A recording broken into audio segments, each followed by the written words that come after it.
All right, let's get started. So welcome to another instalment of the CHU webinar series.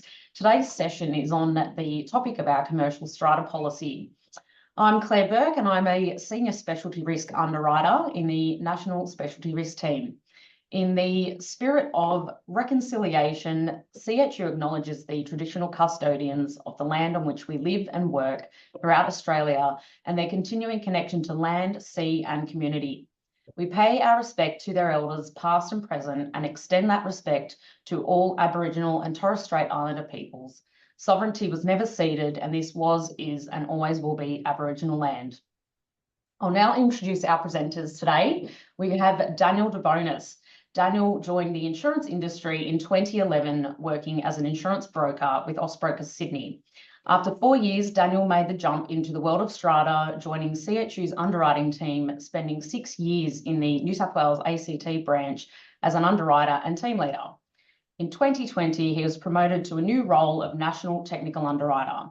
Daniel is passionate about strata insurance and has become a technical expert for clients, as well as a subject matter expert in systems and rates testing internally. Daniel is driven to continue optimising procedures and streamlining underwriting referrals and processes. Daniel holds diplomas in insurance broking and integrated risk management and is a senior associate of ANZIIF. In 2020, Daniel was named in the annual Insurance Business Young Guns listing.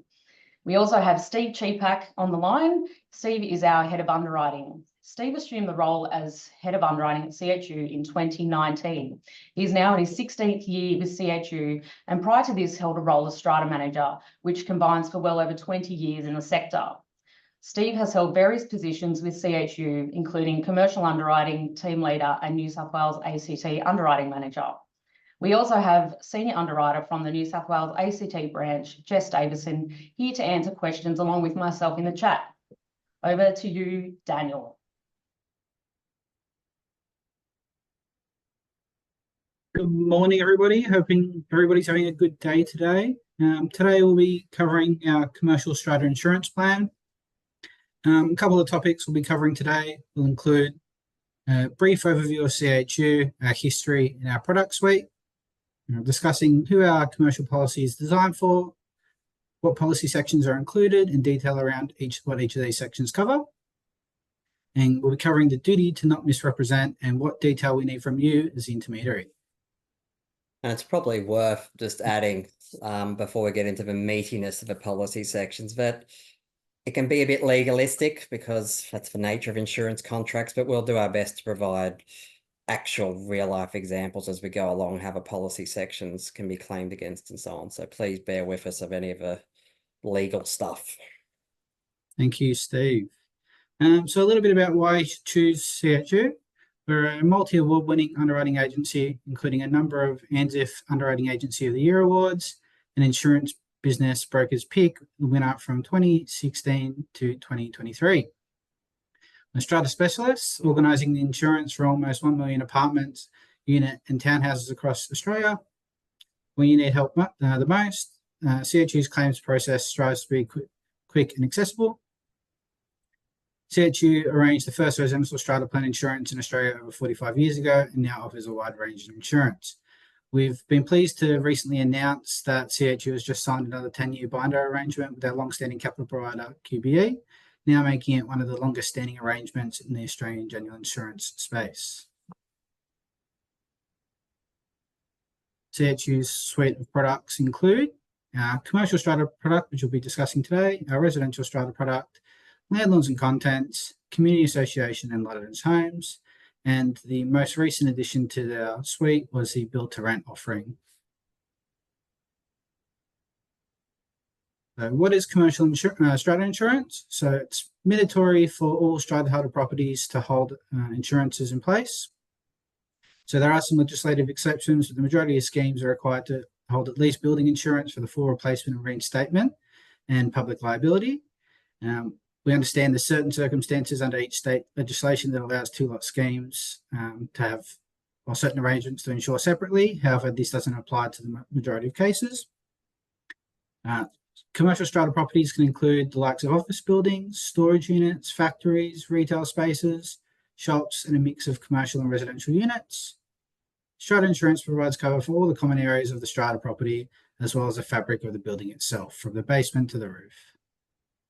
Strata insurance also provides cover for liability for personal injury or damage to other people's property that happens on common areas. Who is our product designed for? Following the recent introduction of the Target Market Determination, or TMD, for retail insurance products back in 2021, CHU published on our website a document for all of our products, which detail who and what it's designed for. The example snip on the right-hand side of the screen is the commercial TMD.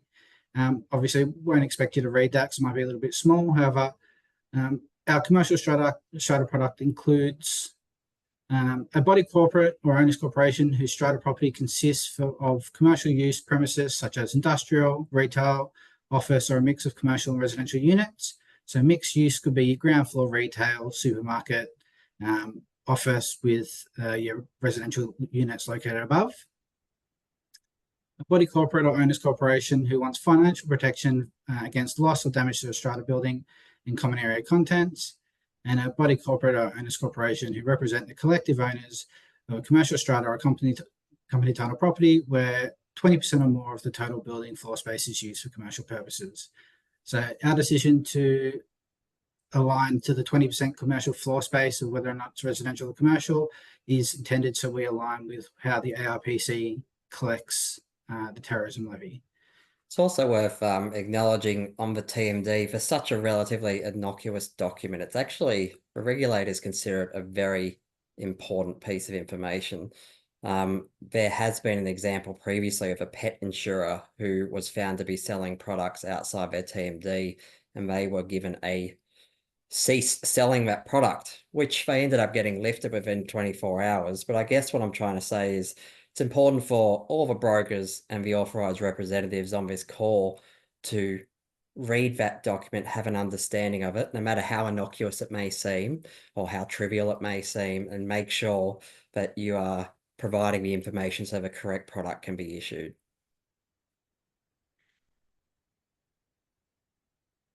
The policy overview. So policy includes 9 sections, which are detailed on the screen. We'll go through each of these today. Throughout these following slides, we'll touch on which sections are automatically included, required, or optional covers that can be taken. You may notice that workers' compensation is missing. That was removed from our policy in 2023, and where required must be sought from QBE directly. Product mirrors sorry, Dan, we should say that if you wish to, you can source workers' comp for any insurer you choose to, but QBE you can source directly from. Yes, we have some written literature on phone numbers and email addresses and so on. Yes, commercial product mirrors our residential product, so you may find obviously this very familiar. Diving into the first and most exciting one. Policy 1, insured property. So this is a core section of what could be considered a 2-part policy, covering damage and repairs to the like of the building and common area contents of the strata scheme. It's an accidental damage policy, so it's intended to cover anything that is accidental, sudden, or unforeseen, unless otherwise excluded. So it's intended to cover damage up to the sum insured selected and shown on the schedule within the policy period, and that is not otherwise excluded. Part 1 of what you could consider the main element of policy 1 is the building cover, and because of this, it's automatically included as part of our policy offering. It provides coverage for all the physical structures located on the plan of subdivision. In addition to providing coverage for the structure, it covers several other elements of the property as well. We've included some of the details of some additional items that can be covered. These examples are probably more relevant of that of residential property, however, the overriding principle still remains the same. Generally speaking, if it is deemed to be permanently fixed, it would be by removing the item in question when vacating, it would cause considerable damage. So, yeah, you're not going to. Sorry, Dan, I've ruined your momentum, but a common analogy people have seen me speak before, probably sick of hearing me say it, but there's an old analogy which is a great starting baseline for strata. It's not necessarily 100% correct, is if you turn a strata unit upside down and shake it, anything that doesn't fall to the ground or ceiling, if you turned it upside down, is covered by strata insurance. So it's just a baseline for starting from, just to help people new to strata understand the difference between contents and what the owner's corporation needs to cover. But as always, please read your policy wordings for insured definitions and so on. Thank you. So part 2 of our policy 1 is a common area contents cover. This is an optional sum insured that can be taken by the customer and would need to be requested at the time of quoting. It provides coverage for all contents of the responsibility of the owner's corporation. However, we need to call out it does not cover the lot owner's personal or business contents. In that case, they would need their own insurances in place. So in the instance of a commercial operator, they would need their own business insurance in place. Touching on that as well, they would also need the business interruption cover as well. A number of examples of items that are covered mentioned on the slide. However, you've got the likes of carpet in the common areas, common area furniture, communal appliances, communal barbecue equipment, and the likes of that. Additional special benefits of Policy 1. So our Policy 1 provides 2 different types of benefits for the insured. The additional benefits are included within the sum insured for the insured property and only are claimable if the sum insured has not been exhausted. There's a total of 6 benefits that fall under Policy 1. It's architects and professional fees and removal of debris, emergency and temporary protection costs up to $7,500, government fees, contributions or imposts, legal fees, emergency services, and lot internal and wall coverings or paint. However, that is restricted to where it isn't excluded under legislation, so New South Wales and ACT. A number of these additional benefits are aligned to the requirements under each state-based legislation and include items in the replacement value. So, such as the removal of debris required under all states' legislation to have that covered. You'll find that some of these benefits are commonly included within a building valuation. Yep. Special benefits is the second type of benefit offered under the policy. They are included in addition or on top of the sum insured for the insured property. It includes a total of 24 benefits, which we won't have enough time to cover all of these today. However, the most commonly claimed benefits are the likes of temporary accommodation and loss of rent. So this is obviously if the event the building becomes uninhabitable due to the event of a claim policy, an event claimable under Policy 1, we will cover up to 15% of the building sum insured for temporary accommodation or loss of rent incurred by the insured. It can be increased up to 30% for an additional premium. Exploratory costs. So this benefit is intended to effectively cover an unlimited amount of reasonable cost in locating bursting or leaking pipes. The last of the most common is fusion of motors. So we provide cover for any fused motors up to a sum insured of $5,000. The policy previously had a 5 kilowatt limit. However, that's no longer the case, and it's strictly the sum insured value. For any insurance brokers who are relatively new to Strata or just dipping their toe in it, we sometimes get asked what indemnity period applies to our loss of rent and so on. There actually isn't an indemnity period. The standard level of cover is 15% of the sum insured, which can be increased up to 30, I think it is, upon request. However, it's a first loss cover, so there is no indemnity period applicable to claims under that section of the policy. The second policy in our commercial product is liability policy 2, liability others. This is automatically included for all policies with minimum limits set in place to ensure compliance with any state-based legislation. So, such, for example, New South Wales can't take anything less than 20 million. Liability cover is provided for the owner's corporation for when they become legally responsible for any personal injury or property damage in connection with the ownership of the insured property and all the common areas. The policy will indemnify the insured up to the sum insured shown on the schedule, as long as the claims in the policy period and not otherwise excluded. Liability in strata means that each lot owner, so who forms part of the owner's corporation, has joint and several liability. meaning any shortfall in the event of a payout will be borne by individual lot owners.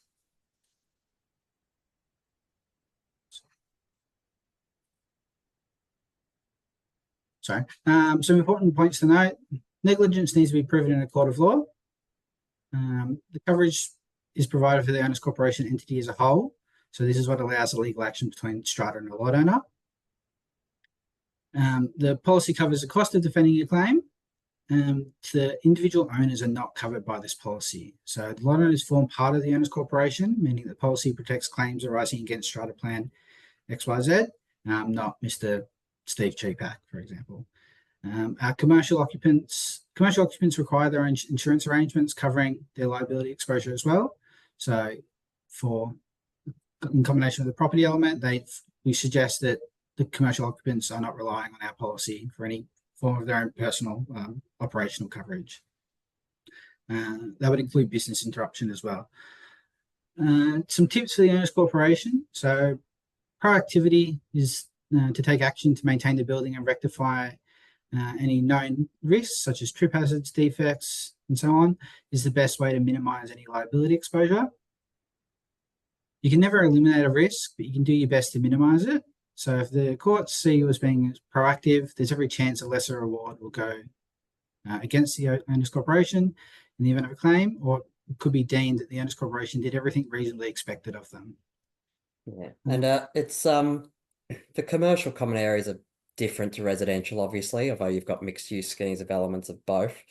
But probably the most frequent occurrences in commercial are raised bits of concrete, trip hazards in car parks, insufficient handrails on steps, poorly maintained steps, and so on. The residential claims obviously a bit more extensive. The largest public liability claim we ever had was actually on a residential policy, and it was a pretty sad story actually, because it was a group of young people in the primes of their life using the common area pool, but doing what young people tend to do and getting on the drink a fair bit. And unfortunately, someone jumped in the pool, as in a proper dive, not realizing that the step to step into the pool was immediately below them. He unfortunately became a quadriplegic, and you might ask, how on earth is the owners corporation held responsible for that? Now, it was deemed during all the court cases and so on that the owners corporation had not done something as simple as installed depth markers within to indicate the shallow end and the deep end. So it's amazing how simple things like that can lead to such drastic outcomes. In that example itself, it's probably debatable whether the person in question could have actually read the depth markers or not, but it's just amazing. But anything you should be required to do, make sure you tick that box to minimize the potential for any large claims.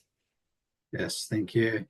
And the last thing is obviously just encourage your customer, so whether it be the owner's corporation or the strata manager, to inform yourselves as intermediary as soon as they're aware of any potential instances of a liability claim that may arise. Obviously, the sooner they can jump onto it, the better it can be managed overall.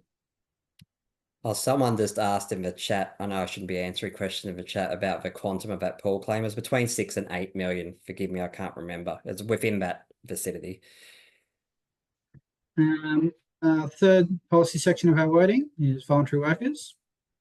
Provides compensation for a voluntary worker who is injured whilst doing work on the owner's corporation's behalf. Their policy responds as long as the claims in the policy period are not otherwise excluded. Probably worth actually adding in there is that we need to stress and emphasize that the work needs to be voluntary on behalf of the owner's corporation. So there must not be any form of gratuity, reward, remuneration, or anything to that effect. Otherwise, it would be excluded under the policy.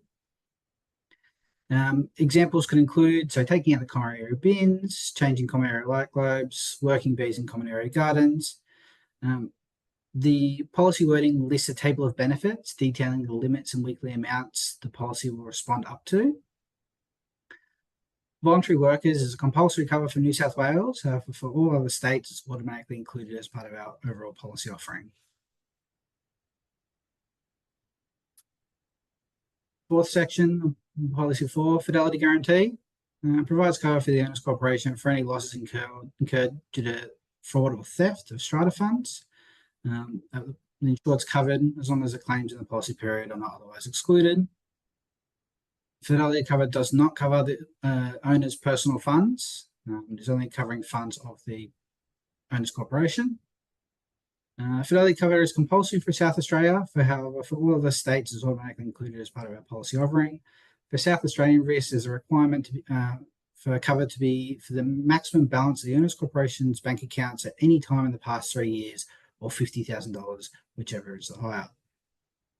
Under CHU's offering, our default limit is $100,000, and it can be increased where required by the owner's corporation.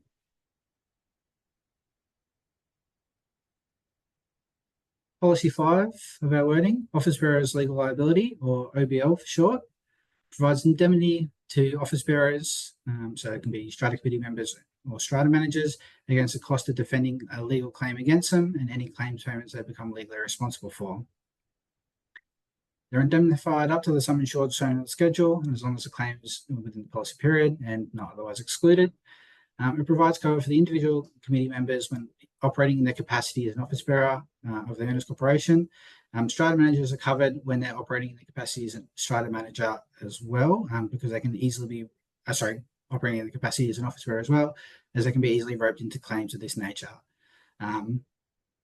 We can't advise how much cover is enough. The committee members or lot owners need to decide what level of coverage they wish to afford the committee members for this role. It's an optional cover that can be taken by an owner's corporation, and the limits range from as low as 100,000 all the way up to 20 million. Yeah, and that's a good point from Dan, because we often get asked how much, excuse me, is enough. The owner's corporation, well, the committee members are in fact doing a voluntary role, but have an unlimited liability in that sense. So what that means is, if the worst occurred, they could lose all their assets. So it's up to the committee members of the owners corporation to resolve how much is enough. But I think the people involved in Strata need to understand that people doing a voluntary role with an unlimited liability, it's a pretty tough ask. So a bit of office bearers cover is probably nothing to balk at. There's also some good faith provisions in a number of different strata legislations and territories. New South Wales and Victoria certainly have good faith provisions. And what that means is, if an office bearer is deemed to have acted in good faith in their whilst carrying out their duties, that liability attaches to the owner's corporation as opposed to the committee member. So that's a bit of a backup there, but it doesn't negate the need for office bearers, because the only way to prove if an office bearer has in fact acted in good faith or not is likely going to be in a court of law or similar. Thank you, Steve. Policy 6, machinery breakdown. So it provides cover for both the electrical and mechanical components within the machinery owned by the owner's corporation that is damaged during the ordinary course of working. They're covered up to the sum insured selected and shown on the schedule, as long as the claims in the policy period and not otherwise excluded. The policy is designed to cover motors such as your lift and elevator motors, sump pumps, air conditioning plants, chillers, cooling towers, car stackers, and other plant similar machinery. The machinery breakdown cover is an optional cover under the policy, with options ranging from 5,000 to, or maybe 10,000, I think it might be, to 500 grand. The limited coverage under the Policy 1 Fusion benefit. So this section is intended to provide a more comprehensive coverage for the machinery. So this is obviously providing for any mechanical breakdown or electrical breakdown, whereas the benefit included in Policy 1 is strictly for the fusion of the motor. The benefit offered under the machinery breakdown section is cover for loss of rent or temporary accommodation, so similar to what's offered under Policy 1 as well, in the event of a mechanical breakdown that prevents access or makes any number of units uninhabitable. An instance where this benefit could apply would be, consider a block of apartments with several stories. The lift has a breakdown. One of the occupiers has reduced mobility and cannot take the stairs.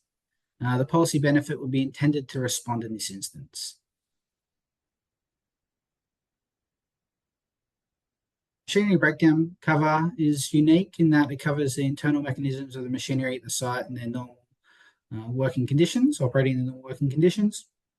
And each claim under this policy would be unique to each piece of machinery, and each claim has up to the full sum insured to claim under. So in theory, you could have 5 individual machinery breakdown claims in one policy period, up to the full sum insured each time.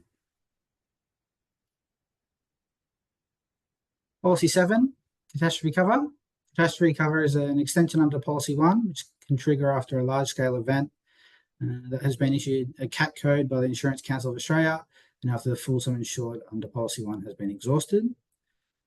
A catastrophe could include the likes of a bushfire, flood, hailstorm, cyclone. It's an optional cover where limits of either 15 or 30% of the building sum insured can be requested. In some instances, you may find in the valuation they suggest an option. It's obviously up to the owner's corporation of what they wish to choose. Catastrophe cover, you would have all seen there was significant difficulty in engaging contractors and the price increase for the cost of materials during COVID and then the 2022 East Coast flood events and other events around the world. Obviously, in the event of a total loss under Policy 1, the catastrophe cover is intended to ensure that the owner's corporation aren't left out of pocket. Policy A, it's a 3-part section with parts A, B, and C. It's automatically included under CHU's policy offering. Part A, which is government audit costs, provides cover for any professional fees incurred when having to complete an audit issued by a government body. So one main example would be a taxation audit. So a scheme would likely have to be registered for GST. However, if the ATO required the owner's corporation to conduct complete an audit, the benefit would be intended to cover in that instance. Part B, appeal expenses, common property, health and safety breaches. Provides cover for the owner's corp to appeal any expenses incurred with any breaches attributable to OH&S, safety, or any other similar legislation. In an example from a South Australian risk we had, a pane of glass fell out from a balcony onto the ground, and then the council ordered the building to be completely scaffolded, where the cost would have exceeded over $500,000. The owner's corporation obtained an expert advice saying this wasn't necessary and appealed the severity of the order. So it's unlikely to have the order removed, however, the severity of it was reduced. So again, the benefit is intended to assist in these instances. Part C, which is the most probably commonly accessed section of this policy, is legal defence expenses, providing cover for the owner's corporation when they need to defend against litigation brought against the owner's corporation. It's generally intended to cover any legal expenses incurred outside of Policy 2, so your legal liability. We've seen claims for the like of, where there's been long building management contracts entered into by the developer for new developments, counterclaims from lot owners against an owner's corporation for not fixing defects after the owner's corporation took action against the lot owner for not paying their levies. So it's obviously a lot of benefit to the owner's corporation in protecting them where required. One thing to probably stress is that the policy will respond where there is reasonable opportunity to defend the claim. So if there isn't, then obviously the policy wouldn't be intended to respond in those instances. So just to clarify, Policy 2, which is liability to others, is covering the owner's corporation for personal injury and or material damage. Policy 9C is for any other action taken against the owner's corporation by a third party, as per some of the examples Daniel just went through. Thank you. Policy 9, the last one, now policy wording. Lot owners, fixtures and improvements. It's automatically included under our policy offering, up to $250,000 per lot. This cover provides it's intended to provide cover for any shortfall between the building's estimated replacement costs and actual replacement costs if there's been improvements or renovations made by the owners by a lot owner that were not made aware to the owner's corporation. So an instance would be is if I've gone out and fully upgraded my unit, and I've installed all this flooring and made all these adjustments to that effect. And I didn't communicate it to my loan owner, and it's found that I've done $100,000 of additional renovations, but it wasn't included in the sum insured. Then obviously this in the instance of a total loss, it wouldn't be intended to provide that coverage benefit. So again, obviously it's similar to catastrophe. We need the policy one to be exhausted to access the cover. In a perfect world, this cover would probably never apply, as the owner's corporation would be adequately insured for the full replacement and reinstatement of the policy, or for the property, sorry.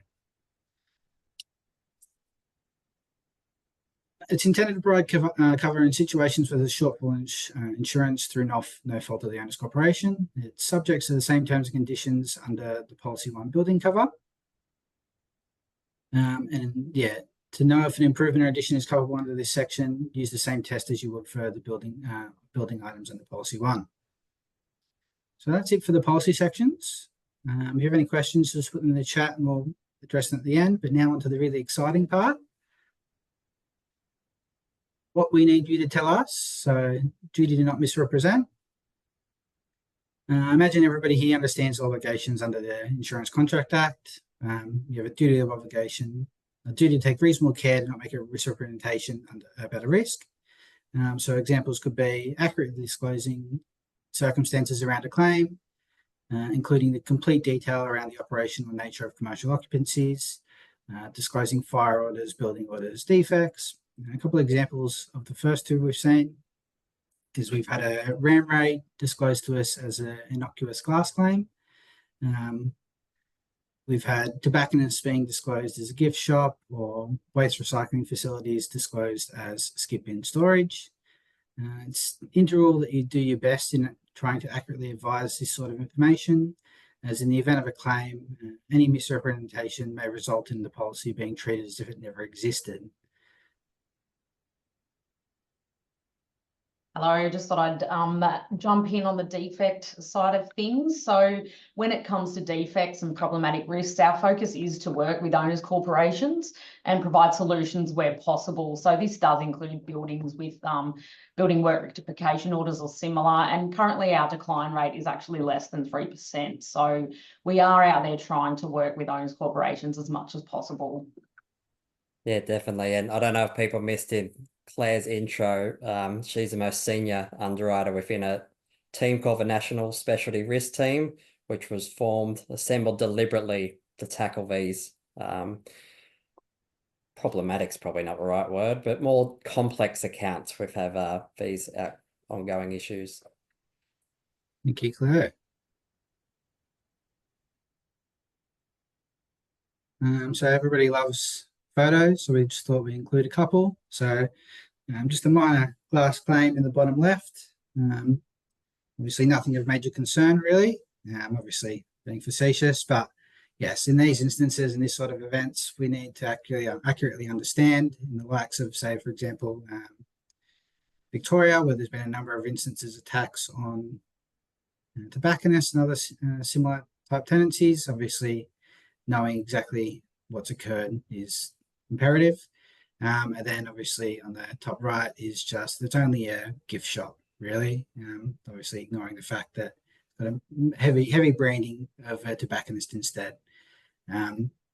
Yeah, so I've got I pulled a few quotes from the media for this on tobacco, because it's been quite the topic, which I'm sure all of you have seen referenced in the media, particularly in Victoria. Here's a few direct quotes. Crime gangs are selling about 1/3 of smoke products in Australia amid claims the illegal sector is now Australia's real big tobacco. Certain industry figures say that a rate of rampant growth would have already pushed the illegal sector beyond a 33% market share at the same time as legal consumption is actually reduced by 18%.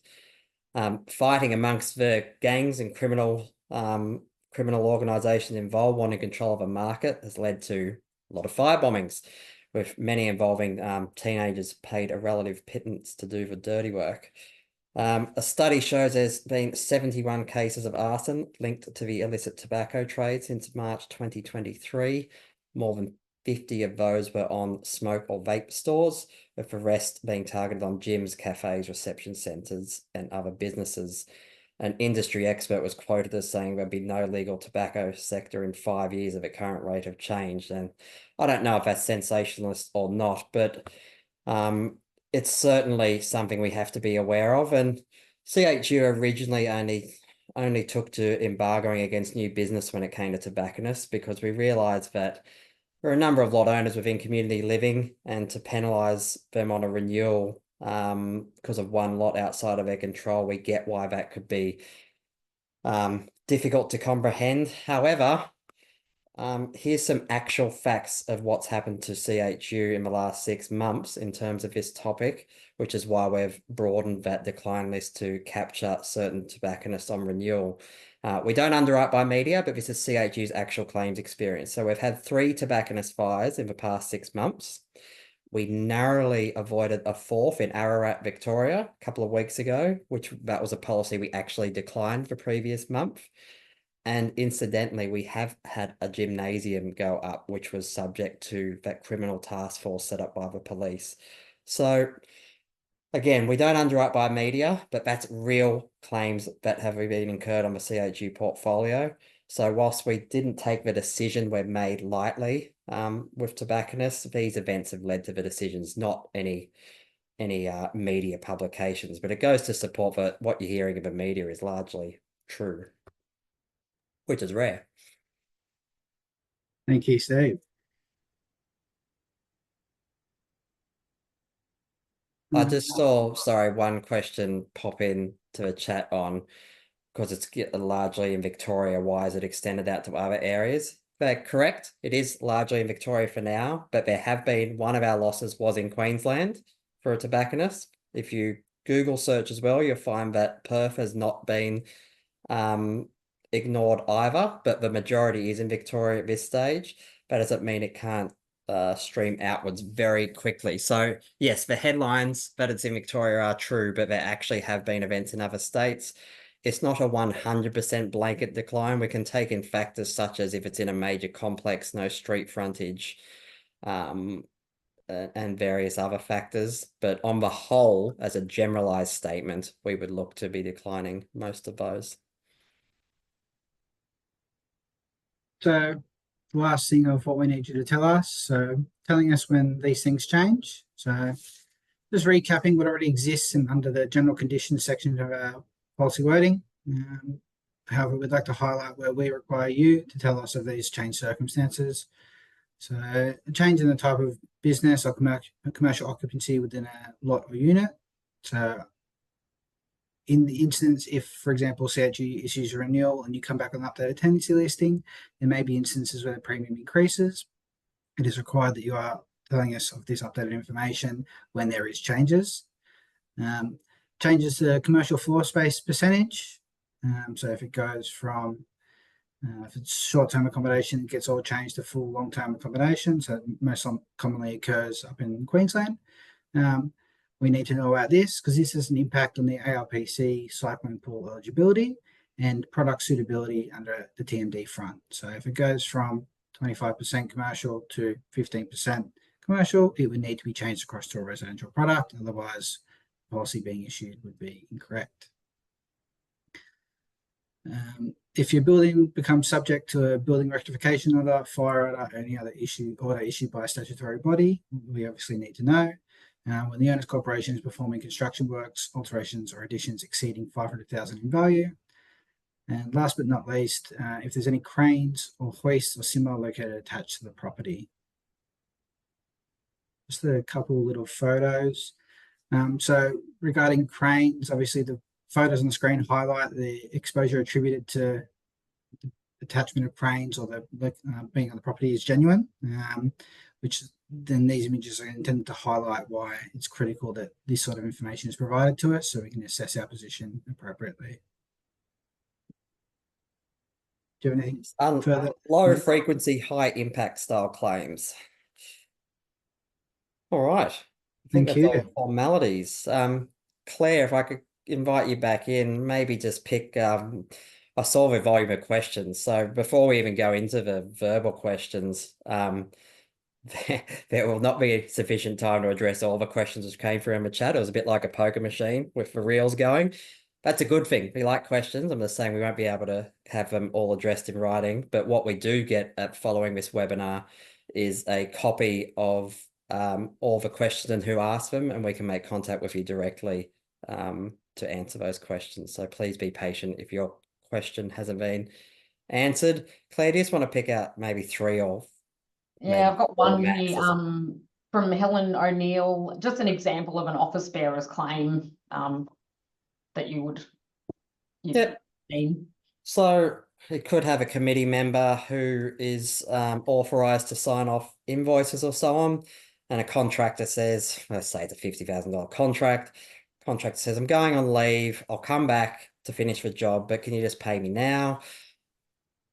Chairman or owners corporation member signs off, pays the invoice in full. Contractor never returns to site. Not owners corporation, sorry. Committee member is held liable for that shortfall in for the incomplete work and the payout of owners corporation funds. So that is a living example of an office bearer's claim. There's another one here from Anna. As part of reviewing your decline, do you look to see how much area space a tobacconist takes up in the Strata building? Probably not, to be honest. Probably more where it's located is far more of an issue for us. The location. Tobacconist by nature, you're not going to get a supermarket style store. It's more where it's located, really. The ones with street frontages are in the in the headlights, really. And we've had some people say, oh, there's CCTV cameras and so on, and that's good, and we understand why that would be seen as risk mitigation. But you just have to turn on the news to realize how much that does not deter these people. They are in and out in 5 seconds. Firebomb in, left. It's incredible. And last one from Isaac. Why is flood a standard exclusion in the commercial product, but standard inclusion in residential? So flood on a commercial basis is not offered on the same way as domestic, because it's often Strata's a bit unique in the commercial markets where you've got mixed use buildings and multiple owners within. Normally in a business world insurance where you're taking out your own insurance, you negotiate whether you need flood or not. So we also don't sublimit flood. So flood is offered on commercial on an offer and acceptance basis under commercial. It's not treated as a standard coverage unless specifically excluded under residential, just because it's up to the owners to make that decision, whether it's required or not for their unique circumstances.